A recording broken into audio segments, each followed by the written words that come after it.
Hello friend, હું છું Hardik Patel. Icon engineering tuition ક્લાસીસની ચેનલમાં વિદ્યાર્થી મિત્રો આપનું સ્વાગત છે. ડિપ્લોમા સેમિસ્ટર 1 ની અંદર જે સબ્જેક્ટ આવે છે એન્જિનિયરિંગ ગ્રાફિક્સ, અને ગણિત સેમિસ્ટર 2 માં બી આવે છે એન્જિનિયરિંગ ગ્રાફિક્સ અથવા એન્જિનિયરિંગ ડ્રોઈંગ. આ બંને સેમ જ સબ્જેક્ટ છે, કોઈ ચેન્જીસ નથી. તો જે વિદ્યાર્થી મિત્રો એન્જિનિયરિંગ ગ્રાફિક્સની એક્ઝામ આપવાના છે અને સારા એવી પાસ થવું છે, સારા માર્ક્સ લેવા છે, તો વિદ્યાર્થી મિત્રો થિયરી ખાસ કરીને જવાની છે. અને હું અહીંયા તમને 20 એવી સુપર 20 એવી થિયરી તમને આપીશ કે જે પેપરમાં તમારી થિયરી છે એ આમાંથી જ પૂછાવાની છે. ઘણા બધા વિદ્યાર્થી મિત્રો પૂછતા હોય છે કે સર, શું એકલી થિયરી કરવાથી પાસ થવાય? ના, એકલી થિયરી ના કરાય, બંને કરવા પડશે, બંનેનું બેલેન્સ કરવું પડશે. થિયરી બી ઇમ્પોર્ટન્ટ છે અને ડ્રોઈંગ બી ઇમ્પોર્ટન્ટ છે. ઘણા સ્ટુડન્ટ્સ પૂછતા હોય છે કે સર, એકલું ડ્રોઈંગ એકલું કરીને જવું તો હું ના પાડું છું, બંનેનું બેલેન્સ કરવું પડશે. ઓકે, તો વિડીયોના એન્ડ સુધી જોડાતા રહેશો. વોટ્સએપ ગ્રુપમાં જોઈન નથી તો ફટાફટ જોઈન થઈ જશો. બાયોમાં લિંક મૂકેલી છે, ત્યાંથી જોઈન થઈ શકો છો. અને તૈયારી કરવા માટેનું બેસ્ટમાં બેસ્ટ મટીરિયલ જોઈએ છે તો ઈજી એટલે કે એન્જિનિયરિંગ ગ્રાફિક્સનો આખો જે કોર્સ છે બનાવેલો છે, એમાં અહીંયા જે થિયરી આપી છે એના બી આન્સર છે, એ સમજાવેલી છે, ગુજરાતી અને ઇંગ્લિશ બંનેમાં છે. પ્લસ જેટલા બી તમારા ડ્રોઈંગ છે બધા જ ના વિડીયો, કેવી રીતના ડ્રો કરાય, કઈ મેથડ યુઝ કરાય, ઈચ એન્ડ એવરી વસ્તુ આપણા કોર્સની અંદર ઇન્ક્લુડ છે. તો કોર્સ પરચેસ કરીને તૈયારી સ્ટાર્ટ કરી લેશો, ઈજીના ભૂકાવા બોલાવી દેશો વિદ્યાર્થી મિત્રો, અને આ વિડીયોને તમારા ફ્રેન્ડ સર્કલમાં મોકલી દેશો.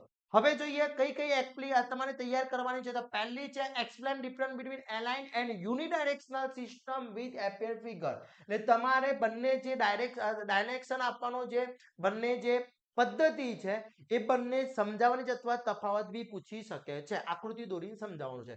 Explain type of line and write its application. રેખાના વિવિધ પ્રકારો લખી તેના ઉપયોગો જણાવો. મોસ્ટ આઈએમપી છે ટાઈપ્સ ઓફ લાઇન, ખાસ કરી લેજો વિદ્યાર્થી મિત્રો. Draw the block with proper dimension. યોગ્ય માપની મદદથી ટાઇટલ બ્લોક દોરવાનો રહેશે. એમાં સમાવિષ્ટ વિગતો લખવાની રહેશે. જ્યારે બી ટાઇટલ બ્લોક દોરવાનું પૂછાય તો વિદ્યાર્થી મિત્રો એક વસ્તુ ધ્યાન રાખજો. શું વસ્તુ ધ્યાન રાખવાની છે ફરીથી કહી દઉં તમને. શું વસ્તુ ધ્યાન રાખવાની છે એ કહી દઉં વિદ્યાર્થી મિત્રો. તો જ્યારે બી તમારો ટાઇટલ બ્લોક તમને પૂછે ત્યારે તમારે ભૂલથી બી તમારું અંદર નામ નથી લખવાનું, કે તમારું વિદ્યાર્થી મિત્રો શું નથી કરવાનું, તમારે એની અંદર તમારું એનોમેન્ટ નંબર લખવાનો નથી. Okay, draw the instrument with application. ડ્રોઈંગમાં વપરાતા સાધનોના નામ અને તેના ઉપયોગો જણાવો.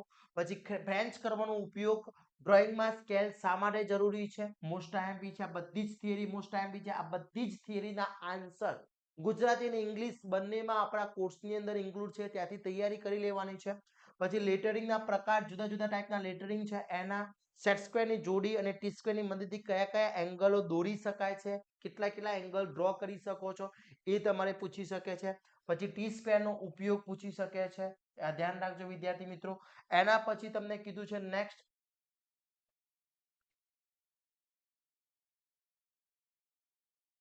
યસ, ડાયમેન્શનની નિયમો શું છે, કયા કયા રૂલ્સ છે એ સમજાવવાના છે વિદ્યાર્થી મિત્રો.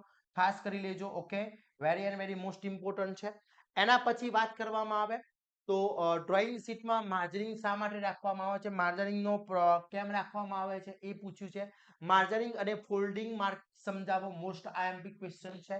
પેન્સિલના વિવિધ ગ્રેડ, તેના ઉપયોગ H 1H 2H 3H B 1 2B 3B આ રીતના પૂછી શકે છે. મોસ્ટ આઈએમપી છે, ખાસ કરી લેજો. ડ્રોઈંગમાં આયોજન સમજાવો, એટલે કે એનું જે મેનેજમેન્ટ છે સમજાવવાનું છે, પ્લાનિંગ છે સમજાવવાનું છે, મોસ્ટ આઈએમપી છે. રિડ્યુસ સ્કેલ અને એલાઇન સ્કેલ વચ્ચે સમજાવો તો તફાવત પૂછી શકે છે. આ બધા જ ક્વેશ્ચન ખાસ કરી લેજો વિદ્યાર્થી મિત્રો.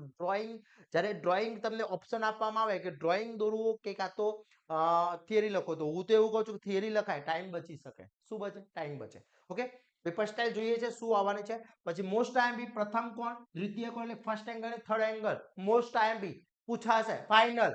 ઓકે, કરી લેજો વિદ્યાર્થી મિત્રો. ઓકે, ઓર્થોગ્રાફી અને આઇસોમેટ્રિક મોસ્ટ આઈએમપી ક્લિયર.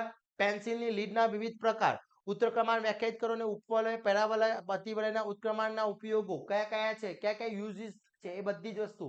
આટલી થિયરી કરી લો. 19 થિયરી છે, 20 બી નથી. લો, 19 જ થિયરી છે, 19 થિયરી કરી લો. GTU માં આમાંથી જ આવવાની છે. હવે થિયરી કરવી છે તો કોર્સ બાય કરી લો, નીચે લિંક મૂકેલી છે, ત્યાંથી પરચેસ કરી લો. ઈઝી ગુજરાતી અને ઇંગ્લિશ બંનેમાં આપી લે છે.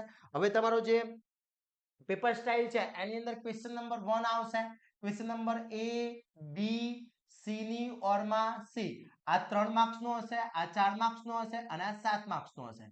Okay, question number 2 A B C ઓરમાં A B અને C 3 4 અને 7, અહીંયા 3 4 અને 7. Clear?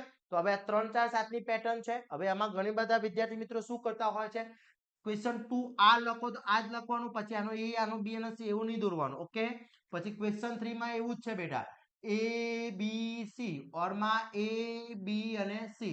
Question 4 A B C ઓરમાં A B C, કાં તો આ એટેમ્પ કરો કાં તો નીચેનો. ક્વેશ્ચન 5 માં બી એ જ રીતનું છે, A B C ઓરમાં A B અને C. ક્લિયર? કોઈ એમસીક્યુ પૂછાવાના નથી, એટલે આટલું ખાસ કરી લેજો. ડ્રોઈંગ માટે બી આપણે મોસ્ટ ટાઈમ બી જોઈએ છે, યસ યા નો જોઈતા હોય તો સર ડ્રોઈંગના બી મોસ્ટ ટાઈમ બી કહી દેજો, ઓલરેડી કોર્સની અંદર મૂકેલા જ છે. તો ફટાફટ વિદ્યાર્થી મિત્રો જોઈન થઈ જશો અને તૈયારી બેસ્ટ કરી લેશો. અહીંયા જેટલા બી મેં તમને આપ્યા છે એ બધી જ થિયરી પરફેક્ટલી કરી લેવાની છે, જેથી જીટીયુમાં થિયરી આવે તો આમાંથી જ આવવાની છે, તમને આવડવી જોઈએ, તમારા મિત્રોને આવડે. એટલા માટે આ વિડીયોને શેર કરી દેજો અને આવા જ નવા વિડીયો સાથે નવા દિવસે મળીશું. ત્યાં સુધી વિદ્યાર્થી મિત્રો મને રજા આપશો. જય હિન્દ, જય ભારત.